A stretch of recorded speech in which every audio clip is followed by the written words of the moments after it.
ఈరోజు BRS party 24 సంవత్సరాలు పూర్తి చేసుకుని 20వ సంవత్సరానికి అడుగుపెడుతున్న శుభ సందర్భంగా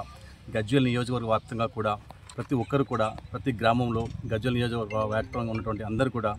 ప్రతి ఒక్కరూ 25 మొక్కలు నాటాల్సిందే కోరుతూ ఈరోజు ఆ కార్యక్రమంలో భాగంగా పెద్దలు రాజేశ్వరరావు గారి ఆధ్వర్యంలో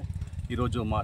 రాష్ట్ర కోఆర్డినేటర్ సతీష్ గారి ఆధ్వర్యంలో ఈరోజు అంగర్కృష్ణాపూర్ గ్రామంలో 25 మొక్కలు నాటడం జరిగింది. ప్రతి ఒక్కరు కూడా దీన్ని విధిగా నైతికంగా హక్కుగా తీసుకొని అన్ని రకాల పార్టీలకు అతీతంగా ప్రాణవాయు హితంగా భావించి ప్రతి ఒక్కరు నైతిక బాధ్యతగా భావించి చెట్లను నాటాలి. ఇది మన తెలంగాణ రాష్ట్ర అభివృద్ధికి, తెలంగాణ రాష్ట్రం పర్యావరణ అభివృద్ధికి ముఖ్యంగా పనిచేస్తుంది. కాబట్టి ప్రతి ఒక్కరు కూడా దానికి ఆలోచన తీసుకొని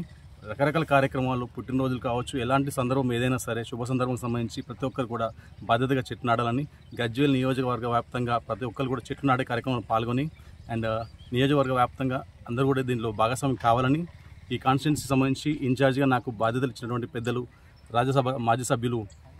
జోగినిపల్లి సంతోష్రావు గారికి ఈ సందర్భంగా ప్రత్యేక కృతజ్ఞతలు ధన్యవాదాలు తెలియజేస్తూ విధిగా బాధ్యతగా మాపై నమ్మకం పెట్టినందుకు మేము అంతే విధంగా మా యూత్ అందరితోటి గజ్వేల్ వ్యాప్తంగా ఉన్న అన్ని మండలాల నుంచి అన్ని కోఆర్డినేటర్స్ అందరం కలిసి ఒకే పట్టుగా మేము ముందుకెళ్తూ చెట్లు నాటే కార్యక్రమం ముందు తీసుకెళ్తాం తెలియజేస్తాం. Thank you so much.